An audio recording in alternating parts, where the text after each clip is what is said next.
بسم اللہ الرحمن الرحیم۔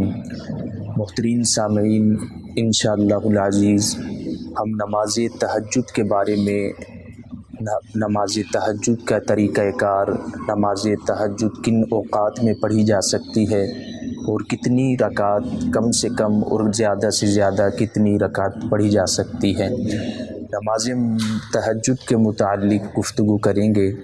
سب سے پہلے نبی کریم صلی اللہ علیہ وسلم نے ارشاد فرمایا نماز تہجد کی فضیلت کے بارے میں کہ فرائض جتنی بھی نمازیں، فرض نمازوں کے بعد جو نماز سب سے افضل ہے وہ تہجد کی نماز ہے، اور اللہ رب العزت کی بارگاہ میں اس کا بہت بڑا مقام و مرتبہ ہے۔ نماز تہجد کس اوقات میں پڑھنی چاہیے، اس کا وقت کون سا ہے؟ جس نے نماز عشاء ادا کر لی ہو، نماز عشاء کے بعد نماز تہجد کا وقت شروع ہو جاتا ہے اور اس کا وقت صبح سحری تک اس کا وقت موجود ہوتا ہے۔ کسی بھی وقت آپ نماز تہجد کو ادا کر سکتے ہیں۔ نماز تہجد بہتر وقت اس کے لیے یہ ہے کہ آپ ایک نیند لے لیں۔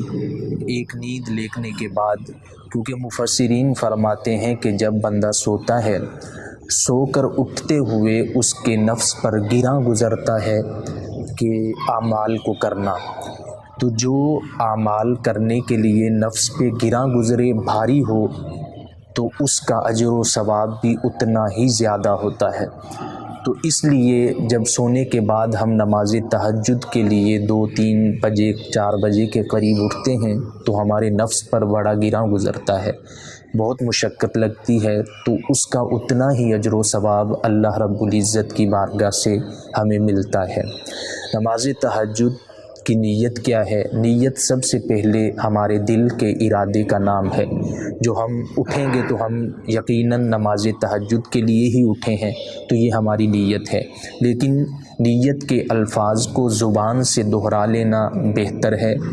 زبان سے دہرائیں گے یہ الفاظ کہ 2 رکعت نماز نفل تہجد، بندگی اللہ تعالیٰ کی، منہ طرف کعبۃ اللہ شریف کے، اللہ اکبر۔ اور اس کی کم سے کم کتنی رکعت پڑھنی چاہیے؟ کم سے کم 2 اور زیادہ سے زیادہ 12 رکعت پڑھنی چاہیے۔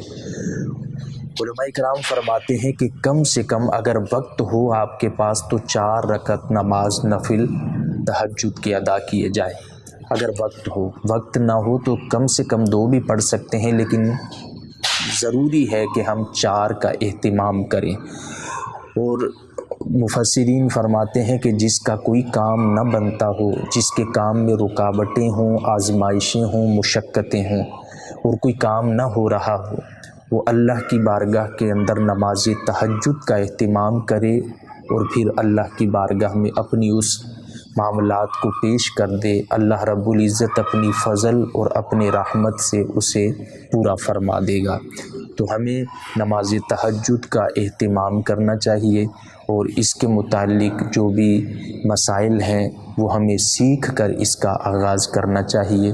اللہ رب العزت ہم سب کو اس پر عمل کی توفیق عطا فرمائے۔ وآخر دعوایا ان الحمد للہ رب العالمین۔